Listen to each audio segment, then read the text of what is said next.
Dan di antara kemungkaran-kemungkaran yang kadang terjadi pada perayaan-perayaan ini adalah, atau bahkan sering, yaitu dilakukannya anasyid secara berjamaah, barakallahu fikum, yang dinyanyikan dan dilakukan disertai dengan menabuh rebana, disertai dengan barakallahu fikum menabuh rebana atau alat musik-musik yang lainnya.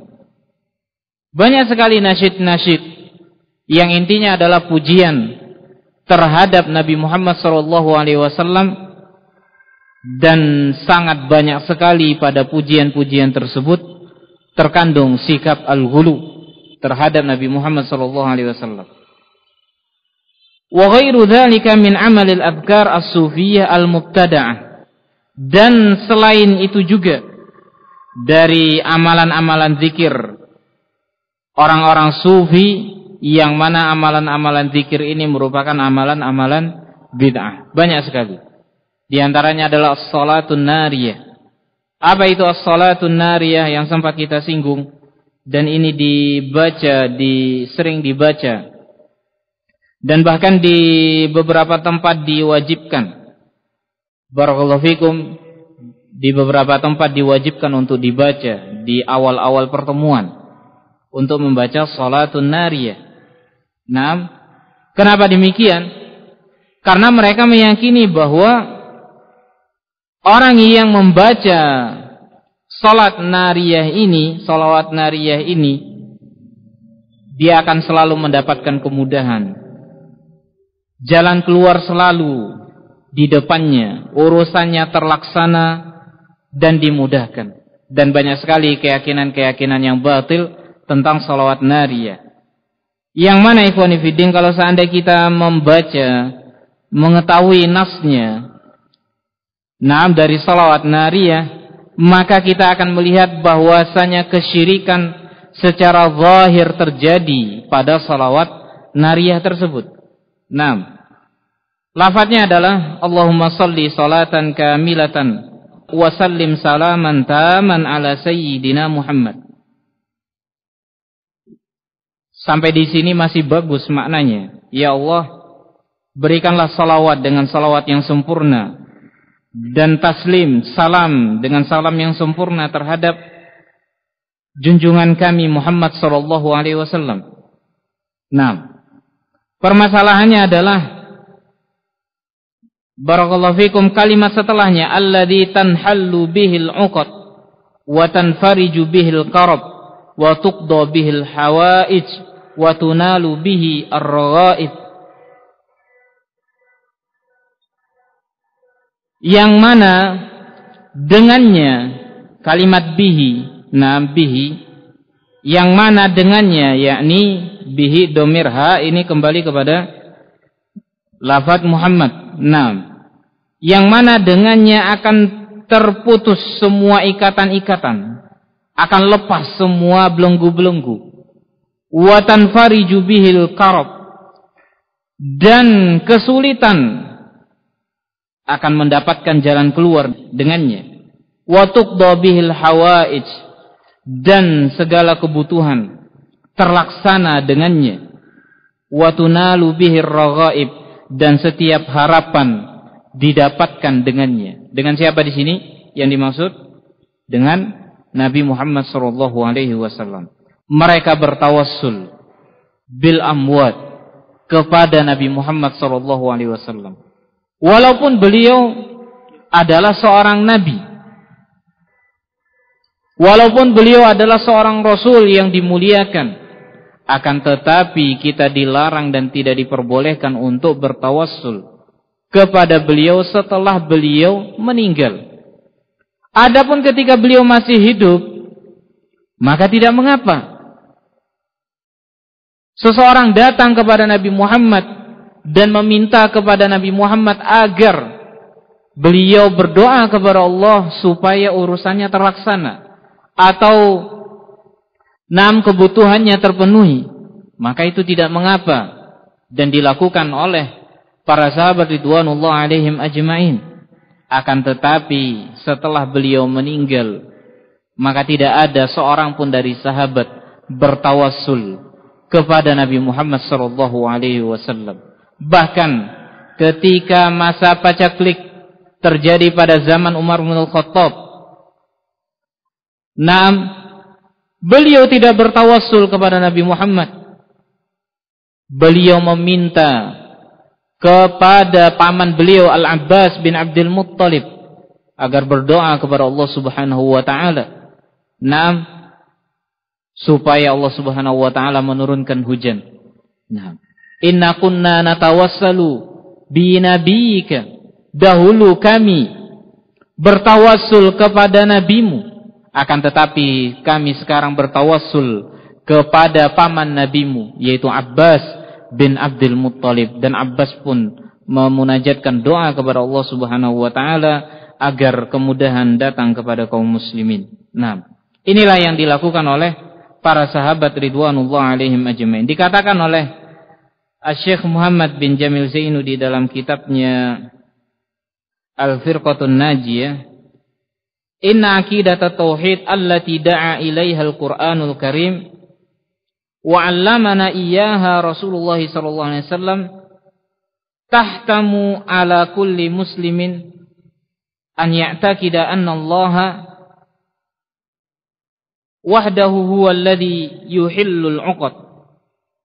Bahwasanya akidah tauhid yang diserukan oleh Al-Quran dan diajarkan kepada kita oleh Rasulullah SAW mewajibkan bagi kaum muslimin untuk meyakini bahwasanya Allah lah yang akan melonggarkan setiap belenggu, wa yufarrijul karab, dan memberikan kemudahan ketika seseorang mendapatkan kesulitan, wa yaqdil hawaij wa yu'ti ma yatlubul insan hina yad'uhu, dan Allah lah yang memenuhi segala kebutuhan hamba dan memberikan setiap apa yang diminta oleh manusia ketika dia memohon kepada Allah Subhanahu wa taala.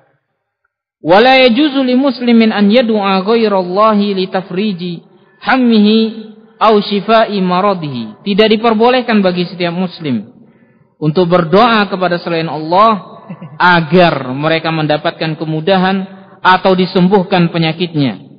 Walau kana al-mad'u malakan mursalan, walaupun yang dimintai adalah seorang malaikat yang diutus, au nabiyan muqarraban, ataupun seorang nabi yang dekat dengan Allah. Wa hadzal Qur'an yunkiru du'a ghairillah, dan Al-Qur'an ini mengingkari doa kepada selain Allah. Minal mursalin wal auliya, baik dari kalangan rasul ataupun dari kalangan wali. Kemudian Allah Subhanahu wa taala berfirman, "Qul ud'ul ladina naz'amtum min dunih fala yamlikuna kashfad durri 'ankum wala tahwila." Katakanlah, memintalah kalian kepada selain Allah dari orang-orang yang kalian yakini, baik dari kalangan nabi, baik dari kalangan para malaikat. Fala yamlikuna kashfad durri 'ankum wala tahwila. Maka mereka sekali-kali tidak bisa, barakallahu fikum, mengangkat malapetaka dari kalian dan juga tidak bisa merubah keadaan.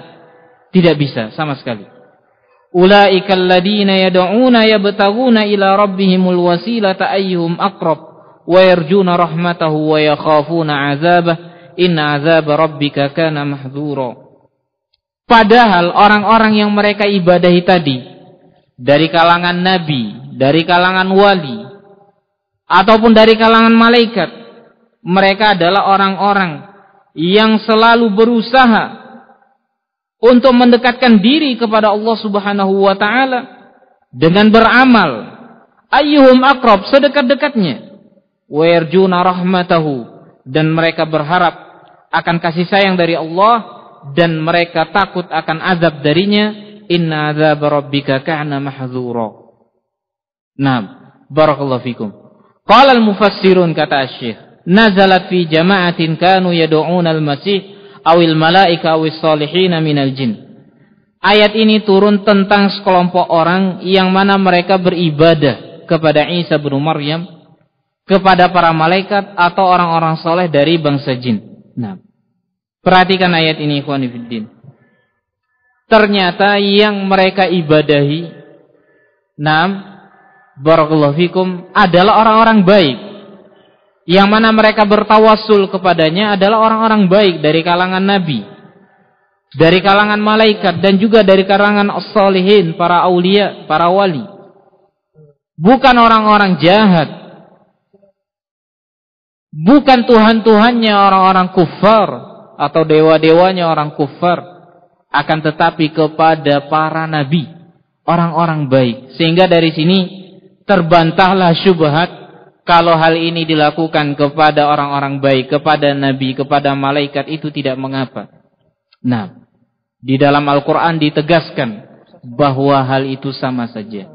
Tidak peduli siapa, dengan siapa kalian menyekutukan Allah Subhanahu wa ta'ala dengannya, tidak peduli, sama saja dihukumi bahwa ini adalah perkara yang batil.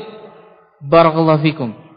Perkara yang batil dan tidak dibenarkan oleh Allah Subhanahu wa ta'ala. Sehingga di dalam ayat lain Allah Subhanahu wa ta'ala berfirman sebagaimana yang sudah kita pelajari di dalam Salasatul Usul bersama Ustaz Salman, wa annal masajida lillahi fala tad'u ma'allahi ahada, dan bahwasanya masjid-masjid itu adalah milik Allah, maka janganlah kalian sekali-sekali beribadah, barakallahu fikum, kepada seorang pun bersama dengan Allah Subhanahu wa ta'ala.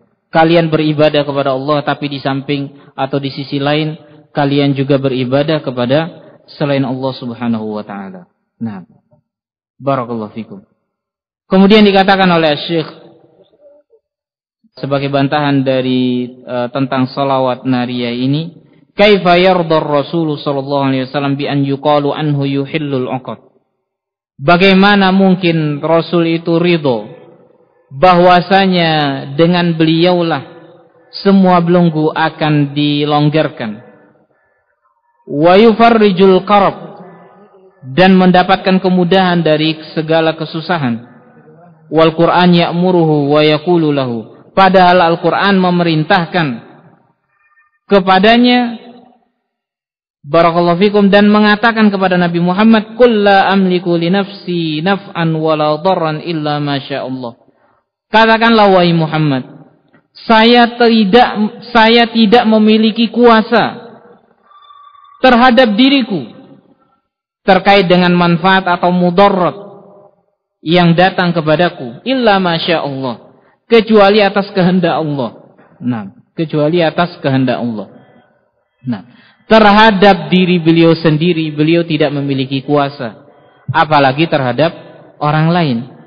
Walau kuntu a'lamul ghaiba lastaksartu minal khairi wa ma massani as-su. Andai saya mengetahui perkara ghaib, maka niscaya saya akan memperbanyak kebaikan dan tidak akan menimpa kepadaku malapetaka atau kejelekan. Nah, saya tidak tahu perkara ghaib. Andai Nabi Muhammad SAW mengetahui perkara ghaib, maka niscaya beliau tidak akan terkena panah pada perang Uhud. Nah, pelipis beliau atau pipi beliau pernah terkena panah pada perang Uhud. Dan suatu ketika beliau dihadiahi paha kambing yang sudah dimasak oleh seorang wanita Yahud. Dan itu diterima dan dimakan oleh Nabi SAW, namun ternyata dibubuhi racun oleh Yahudi tersebut. Nah, andai kata Nabi Muhammad SAW tahu perkara ghaib, maka beliau akan bisa menghindar dari musibah atau bencana-bencana yang menimpa kepada Rasulullah SAW. Namun nyatanya beliau adalah seorang hamba yang tidak mengetahui perkara ghaib, dan beliau hanyalah seorang Rasul yang mendapatkan kabar dari atas langit. Tidak ada perkara gaib yang disampaikan oleh Nabi, melainkan itu semua atas berita dari Allah Subhanahu wa ta'ala. Nah, barakallahu fikum. Wa ja'a rajulun ila Rasul sallallahu alaihi wasallam faqala lahu ma syaa Allah wa syi'ta.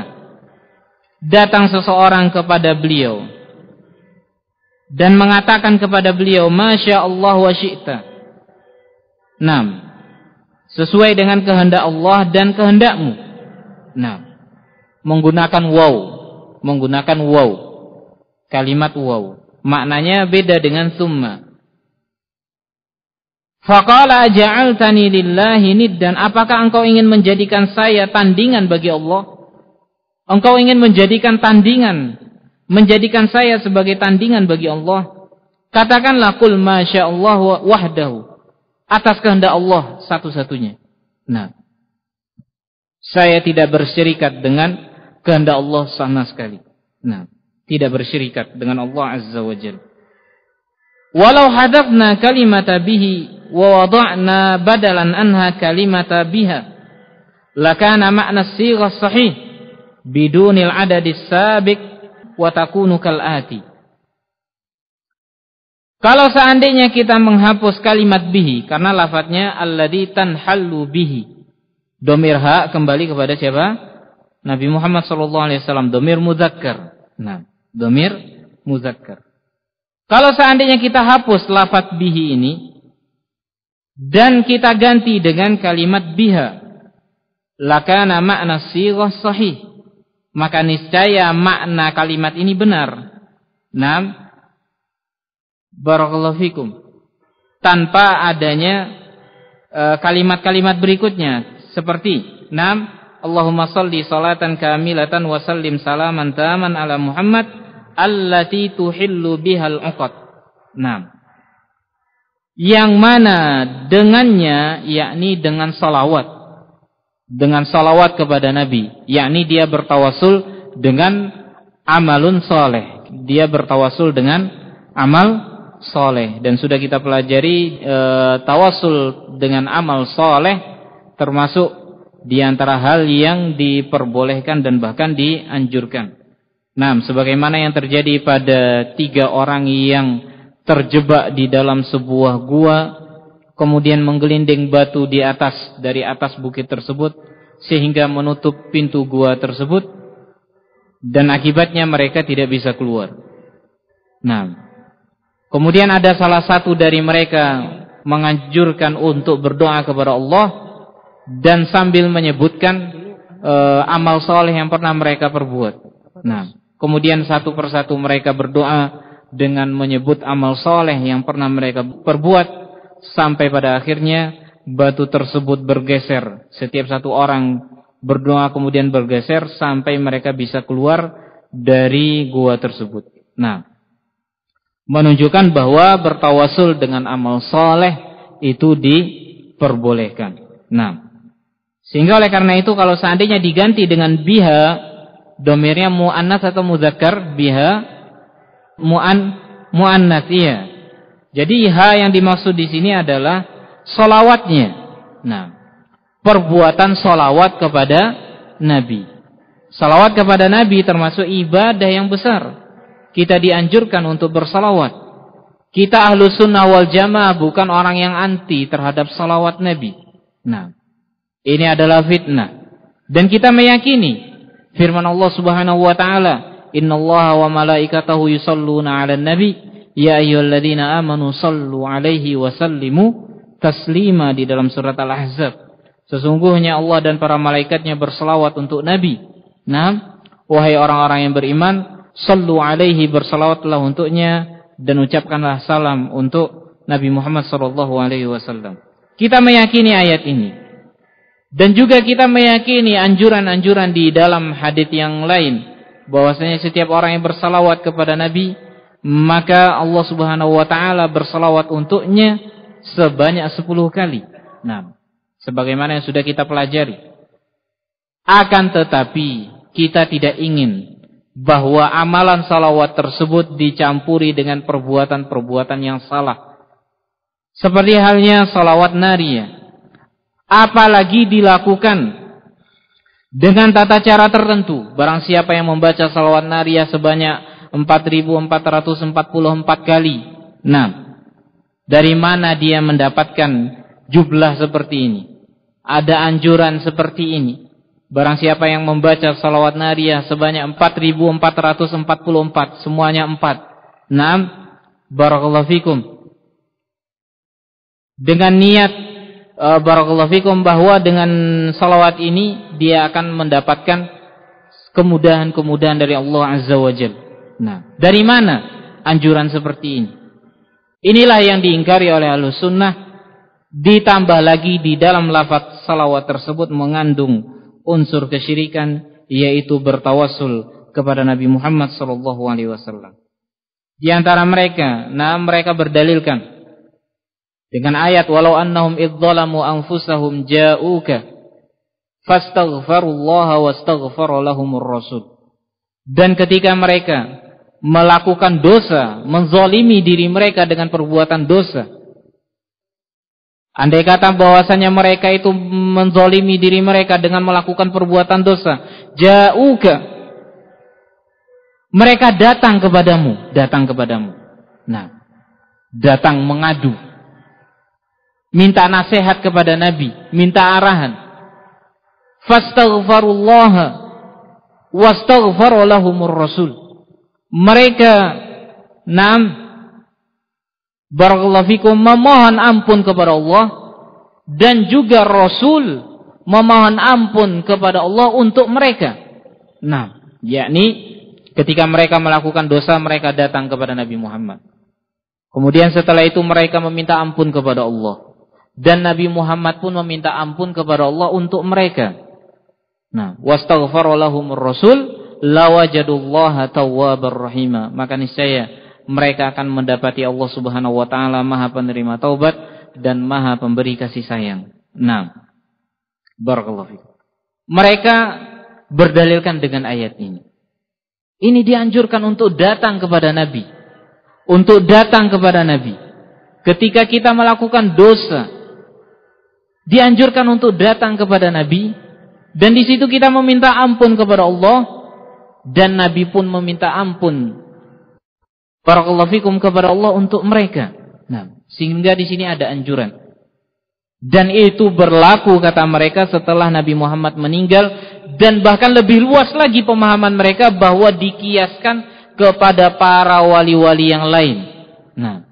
Kepada para wali-wali yang lain, kuburan-kuburan orang soleh, kuburan para anbiya, mereka kiaskan meluas.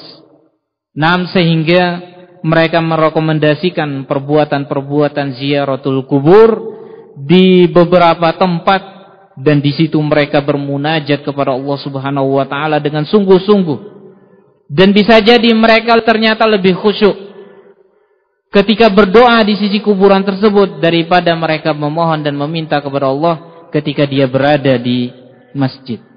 Mereka tidak mau berlaku kurang ajar atau berlaku kurang sopan ketika dia berada di sisi kuburan tersebut, yang mana hal itu tidak ada dia rasakan ketika dia berada di masjid-masjid. Di masjid biasa. Barakallahu fikum. Mereka betul-betul memperhatikan tata krama. Ketika memasuki wilayah kuburan tersebut. Dan itu terjadi wal'iyadzubillah. Barakallahu fikum. Andai hal ini diperbolehkan, maka para sahabat pasti adalah orang yang pertama melakukannya, dikarenakan mereka sangat-sangat mencintai Nabi Muhammad SAW.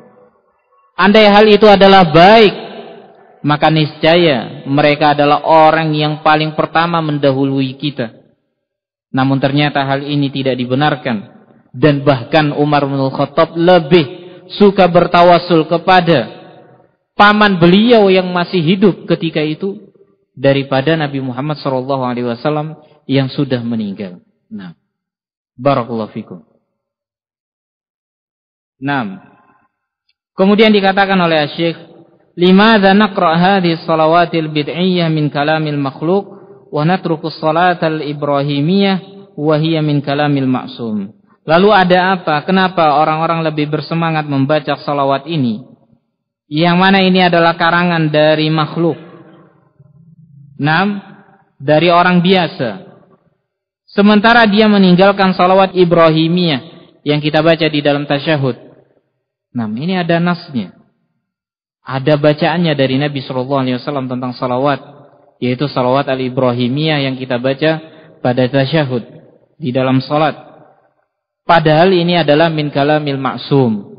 Salawat Ibrahimiyah ini adalah salawat yang diajarkan oleh Nabi Muhammad SAW yang terjaga dari Allah perilaku dan sikapnya. Nah, ini tentang salawat nariyah, dan bisa jadi salawat ini dibaca di dalam barakallahu fikum acara ihtifal mereka, dan bahkan di beberapa tempat ini dijadikan sebagai bacaan wajib ketika mereka akan melakukan kegiatan-kegiatan tertentu, wal iyadu billah.